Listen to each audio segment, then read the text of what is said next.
At some point, most of us realize we are living by the vows we never consciously chose, promises shaped by fear, approval, duty, or survival. Welcome to Healing Horizons, a space for expansive conversations about growth, healing, and possibility. I'm your host Yusuf, and today I'm joined by Toni LaMotta, a transformational guide and teacher who helps people move from external validation to inner authority. In this episode, we explore the vows we all take, reclaiming your inner compass, and how listeners can recognize true inner guidance, work with fear and conditioning, and make aligned decisions, even in uncertainty. With that, I welcome my guest, Dr. Toni LaMotta, to the show. Thank you so much, Yusuf. Great to be with you. Thank you so much.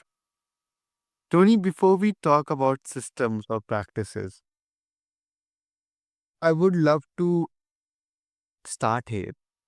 Where did you first realize that some of the vows guiding your life were not ones you consciously chose? Well, interesting because there was a time in my life when everything, and I mean everything, was dictated by external authority. I spent 16 years in a convent and we had a vow of obedience. And for those years, every instinct and every desire, every inner knowing, I was taught to check at the door. It's kind of like listen to somebody else, don't listen to yourself, then wait for directions. So little by little, I shut down my own inner voice. And it wasn't until years later when I began learning some spiritual principles that I realized that I never listened to my own voice because I thought that that was the holy thing to do, to surrender, to give up your own voice. And so I had to learn little by little, and I learned through years of different practices how to listen once more and recognizing that, I took a vow. Not everybody takes that kind of a vow, but every person that I have ever met has shut down somewhat their own voice. And I call it the vows that they took.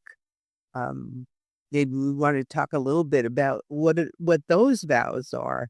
For different people, it's different things. For some, it's kind of like what your parents have told you, and you listen to what society is saying, and so you shut down and think, there must be a way that I must be, and so you live by other people's rules rather than your own. And I'm sorry, my um, computer is going to die if I don't plug it in. Sorry, I should have had that done. Anyway, perfectionism is another one, right? So perfectionism, not one of mine, but let me get this. Yes. Okay. I don't want to lose you in the middle. Sorry. So, there are lots of people pleasing is another one. People who, and we learn those very early on, and people take on those things and they live by them. And so they shut down their own inner voice.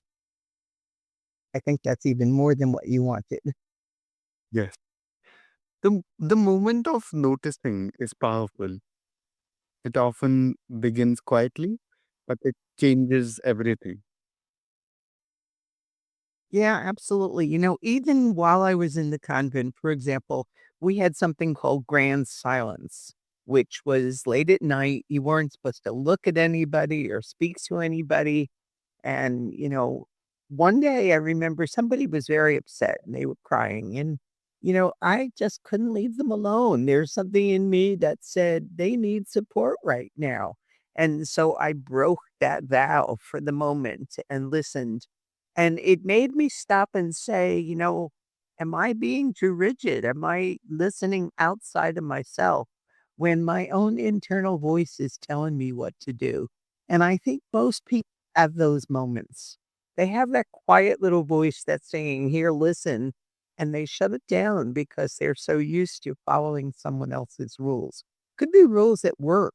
Many times people are following, what they think that their organization wants. Or it could be religion even, following what somebody else is telling us rather than listening to our own inner voice.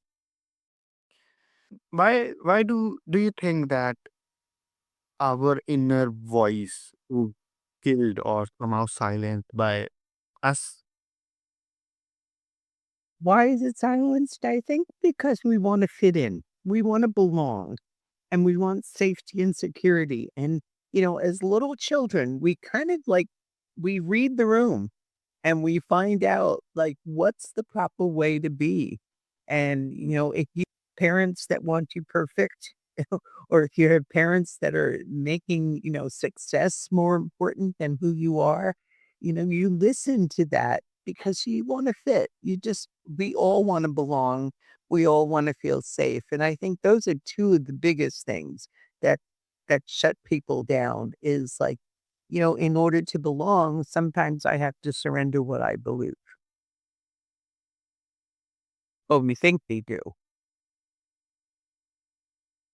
When people hear phrases like inner guidance or inner compass, what do you notice they often misunderstand about what it actually means, what they mean, and what it actually means? Well, it's interesting because some people think it's like I get anything I want. There's so much there on manifestation, and it's like you can have whatever you want. And so I think that there's so much in our society that tells us that people think that following your inner voice means I'm independent and I don't have to worry about anybody else, and I think the opposite is true. The inner voice tells us how to live um, a more complete life, which means we take others' feelings into account, we take other situations into account, and our inner compass is not always telling us, this is going to be fun, or this is to give you what you want. Sometimes it's, sometimes, we can hear a loud voice that says, get out of this space. This is not where you belong.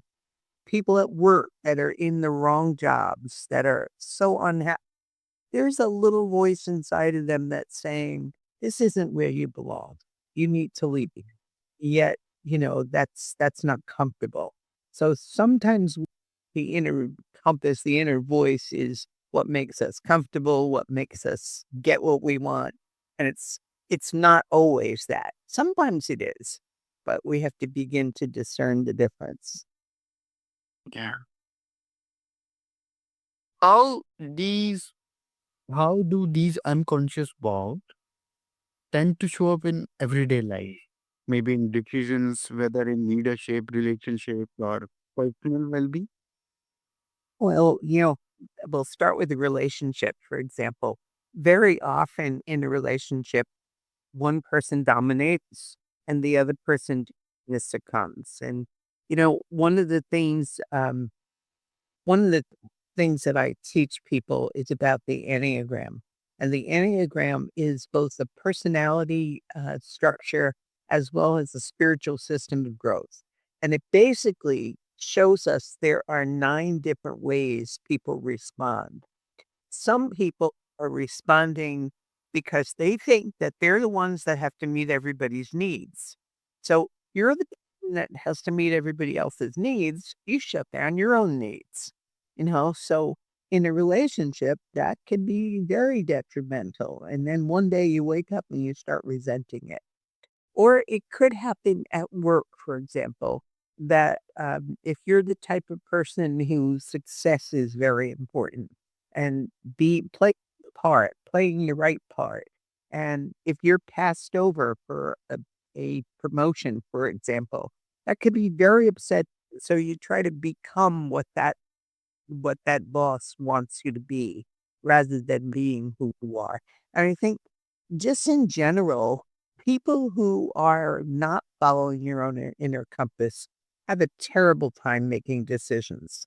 They think they're fascinating. They sit there and checklist. Let's do the pros and cons. Let's ask 10 people what we should do. No, you probably all know people like that that come to you all the time. What do you think I should do? No, it's not what I think you should do. What do you think you should? What do you feel you should do is much more uh, a better question because thinking sometimes gets us involved in those vows. It gets Mhm. us app of what we think we're supposed to do. What I hear is that people often sense misalignment in their bodies long before they name routine birds. Oh, absolutely. Our somatic knowing is so important. I have a practice that I would love to share because I think this could be helpful for people. And it's a 7-minute practice that I do every single day. And I learned it from a man named Russ Hudson, who is a beautiful spiritual Enneagram teacher. And the 7-minute practice goes like this. You spend 2 minutes being conscious of your breath and your sensations. So you physically ground yourself, like I'm here, and you start feeling the tingling in your feet, maybe, or the twitch in your shoulder. You just start noticing and becoming very present. And when you do that for 2 minutes, your heart opens up and it starts reminding you of what's important and what feelings you might have for that day or what the meaning of things are. And then your mind comes into play, but not the chattering mind, not the voice that's telling you what you should do, but the possibilities and the visions that are possible. And just 2 minutes in each of those centers, and then 1 minute recognizing that they all work together. You're not fully present and fully human until you are body, heart, and mind in sync. And so that little practice just reminds me every day. And I find myself sometimes doing it less than 7 minutes. But in the middle of the day, if I get hurried or rushed or something, I just stop and say, where am I right now? Just breathe. Get a feeling of, knowing what's going on in your body. And it's amazing. It's such a, leave our bodies so often and we live in the past, we live in the future. But to totally live in the present is to really be conscious of what's going on in your own body. Yes. Hopefully that helps people. Yes, indeed. And you know what is fascinating about that system is that it's basically breathing. Many of the people say that, I don't have time for therapy, I don't have time to talk to anybody, but I think you have time to breathe. You just need to breathe more consciously. And most of the things start when you are more conscious, more intentional. Yeah, absolutely. Just become conscious of you. I mean, every meditation practice starts with breathing like that. And that's why, our life starts and ends with breathing. So it is the most essential. But it also, I add in there feeling all the sensations in our body. The breath brings us the vital energy of life.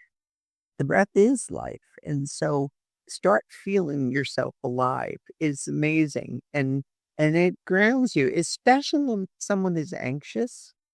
And many people are very anxious.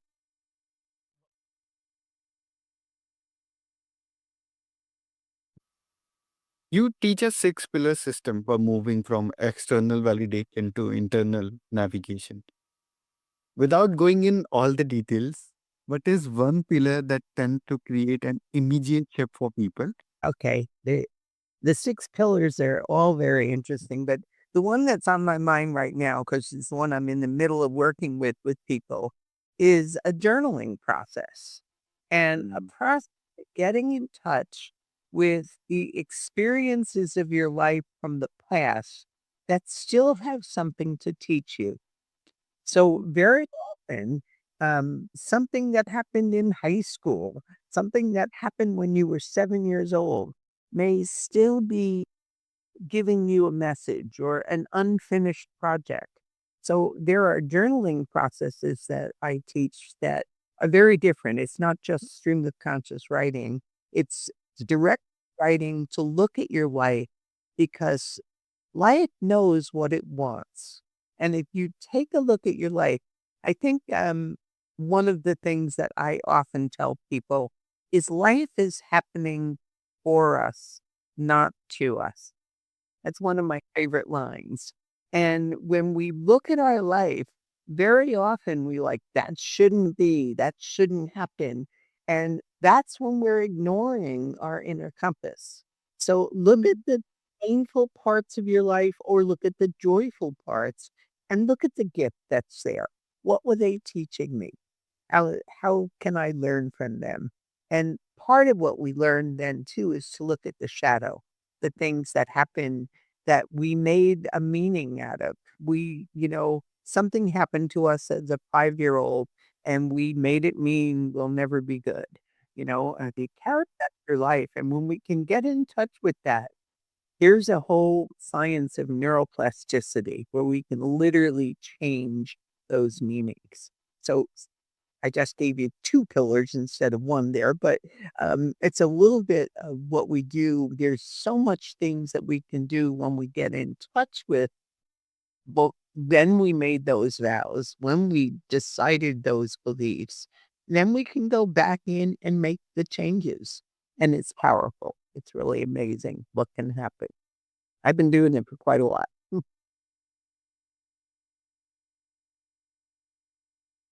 Tony, for listeners who want to explore your work or learn more about your approach, where can they find you? Best place to find me is on my website, which is ToniLaMotta.com. It's ToniLamotta.com. And if they go to the website and sign up for the mailing list, I send them a free quiz to test, how good are you at following your own inner compass?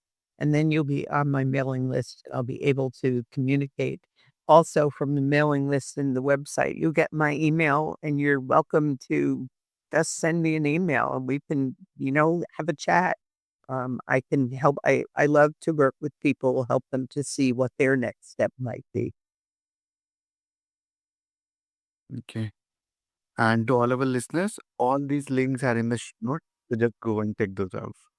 Uh, is there any last message that you want to leave us with? I think the message that I keep finding myself saying is take yourself lightly. Don't make this a big thing, especially if someone has really shut down their inner voice to start listening gently. Um, I don't know if I've shared this before, but I studied with a woman named Sonia Choquette, and she taught us that we have a spirit within us and a barking dog. And so stop listening for that voice that's barking at you. You should do this. You better do this. That's not your inner compass. When the inner compass speaks, it speaks with great deal of love and tenderness. And so just begin to become aware and see if you can make a distinction between those two voices. I think that would be a tremendous way to start. Mm. Thank you so much, Tony, for spending this time with us on Healing Rising. Thank you. I always enjoy working with you. It's excellent. And to all our listeners, if this conversation resonated, I invite you to sit with it, share it with someone who may need it, and return again as we continue exploring what it means to heal, grow, and live with intention. Until next time, take care and stay connected to what is true for you.